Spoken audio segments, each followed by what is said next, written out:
the Suhr Classic and the Suhr Modern. But which is right for you? Stick around and we'll find out that answer.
There's no denying that Suhr makes some of the best S-style guitars for any style of playing. One of the reasons I personally love Suhr myself is because they can kind of fit effortlessly into pretty much nearly every genre you can imagine, but while still retaining their own vibe. When you're having a look at the Suhr catalogue though, and certainly if you're looking at their S-style guitars, there's kind of two main heavy hitters. You have the Modern, which is on my lap, and then you have the Classic style, which is just on the wall there. On the surface, it's maybe quite obvious what some of the differences are, but what I aim to do in this video today is to kind of do a little bit of a deeper dive on both, point out what the same is, point out what the differences are, and really help you decide which one would fit into your style of playing. So much like all our other videos, it will be split up into chapters. The first section going to be just going over the specs of both guitars and comparing those to each other.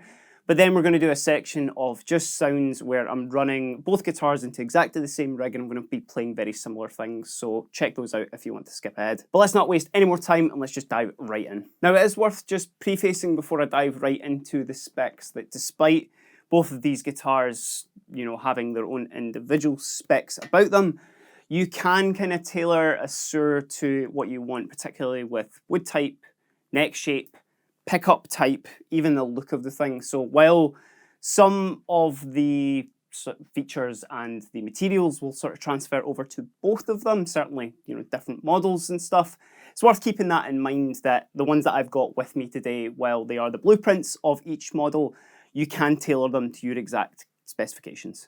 So starting with the Modern, this particular model was actually spec'd up by us at Guitar here, making it a dealer select. There is a custom little engraving just on the back there, and this is number 231. Body-wise, this one's got a stunning two-piece koa top there, which just get a look at that before I dive into anything else. It's absolutely stunning. That's split up by this really cool scraped binding just around there, which again just adds to the really cool look of this guitar. While on the topic of the body as well, it's worth highlighting the Modern body shape too, which it's got this slightly sort of offset look to it. It's still very much a super strat, but as we'll see soon, it's very different, well, a little bit different to the look of the Classic S there.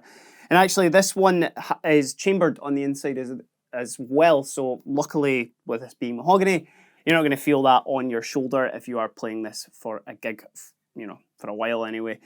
And it's also got the arm cut there, the tummy contour and the hand contour just at the back for getting up to those super dusty frets up the top. Speaking of the neck, that is a mahogany neck there with 24 jumbo stainless steel frets on an ebony board. It's got a pretty standard 25.5-inch scale length, but has got a 10 to a 14-inch compound radius. The neck shape that this one has gone for is the even C slim neck, which super comfy. It's not too chunky. You can kind of play anything you want on it as well, and that comfort is just increased by the rolled edges on either side there. Rounding out the hardware, it has got Suhr locking tuners just on the headstock there, which extra cool points for a painted headstock always, and a Goto 510 2-point trim, which have also been finished in black along with the knobs, the pickups, and everything else that could be painted black on this guitar. Electronics wise, it is loaded with Suhr's own pickups. It has a DSV in the neck, a DSH in the bridge, and a V60 LP in the middle. So you'll hear what these pickups have got to offer, obviously in our sound demo in the video, but to give you a little taste of them just now, I'm just running them through the Supro Black Magic combo that we use in most of our videos. A little bit of a hair of reverb on there just for some space. So starting on the bridge, which is the Suhr DSH.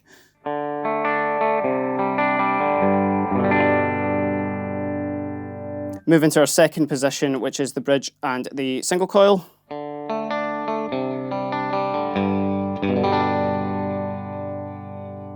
Moving into the middle is just our V60 LP.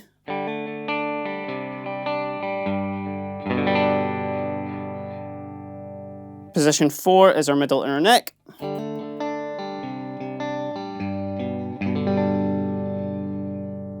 And then finally is the DSV in the neck here.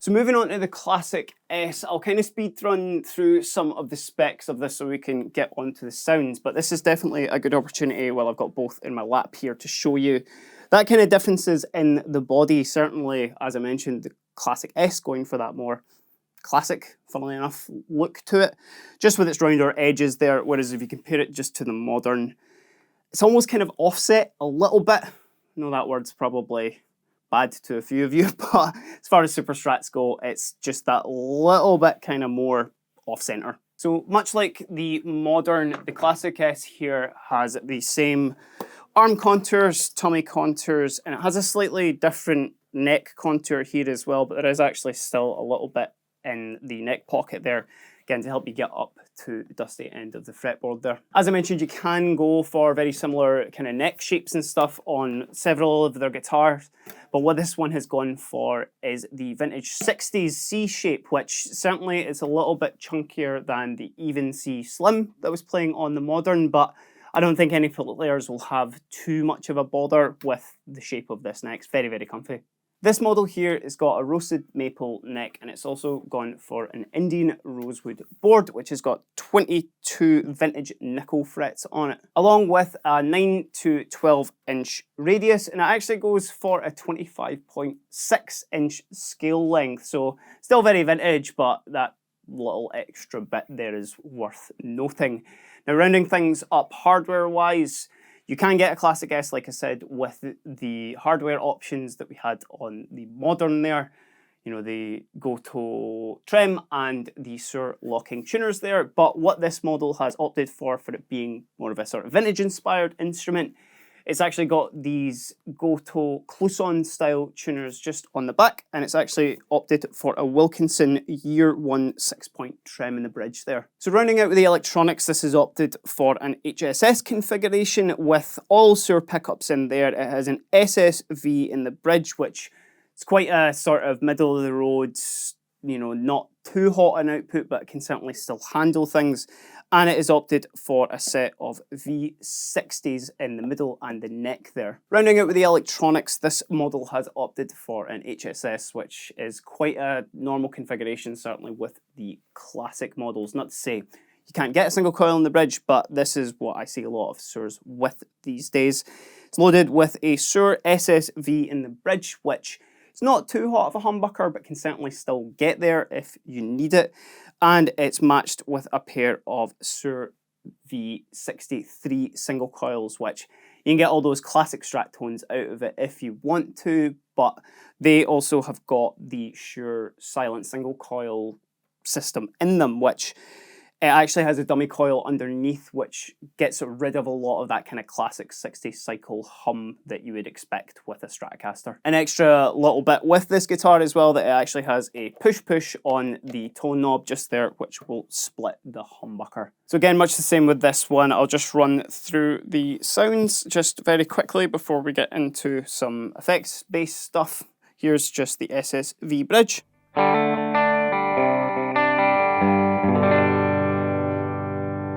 And while we're here, I'll initiate the push for the single coil there.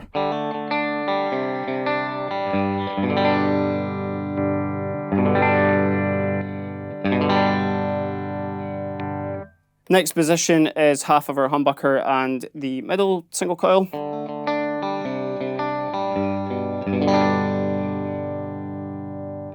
Middle position is just our middle single coil.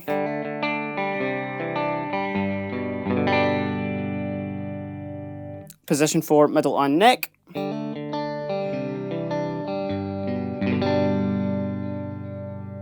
And finally just the neck.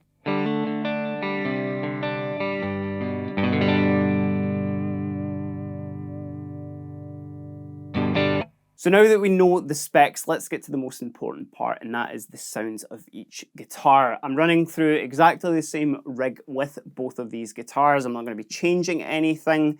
For a bit of crunch, I'm using the Nobels ODR1 overdrive. Got a Friedman BE-OD for some lead playing, a little bit of delays from HX Stomp, and then I've got a little bit of reverb coming from a Strymon Blue Sky.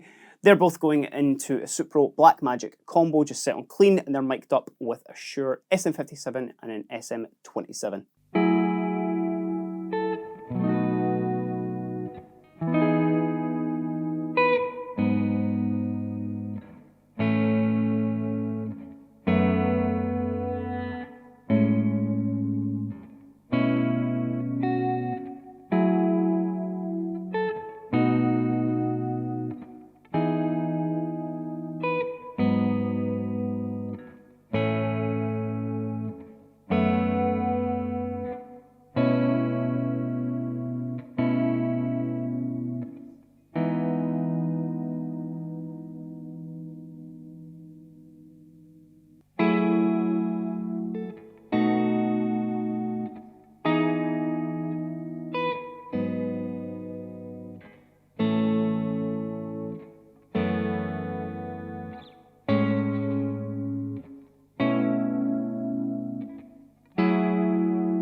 So after hearing both guitars and certainly attempting to play the same thing on both, obviously their sounds are slightly different to each other in certain positions, and certainly their feel is very, very different as well. My main takeaway from both of these, certainly if I was in a situation where, say, a customer came into one of our stores and they were asking which one would be best for them, I think a lot of that kind of lies in the name of the guitars, funnily enough, with the classic or the modern. You know, if you're looking for a more classic sort of guitar, then check out the classic. If you're looking for something that's a bit more modern, then check out the modern. That might be a little bit of a cop-out, but hear me out. Like, certainly if you are looking for, you know, old school, sort of vintage-inspired single coil tones, but then you've got something that could still act as quite a versatile sort of rock machine when you need to, but maybe your focus is a bit more on clean or overdrive sort of playing, then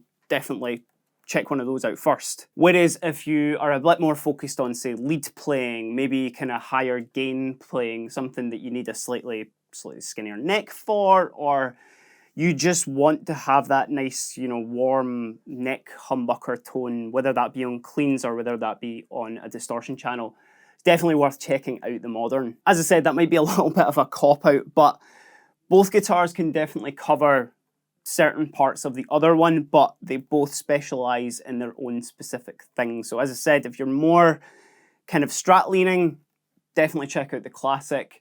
But if you've got like slightly more tendency towards, say, something like an Ibanez or something a bit more focused on like super shreddy stuff, or just, again, modern, it's in the name, then check out the Modern. But let me know what you think. Have you tried any of the Suhrs? Do you have a preference of the Classic or the Modern? Let me know down in the comments. And while you're there, give us a like and give us a subscribe.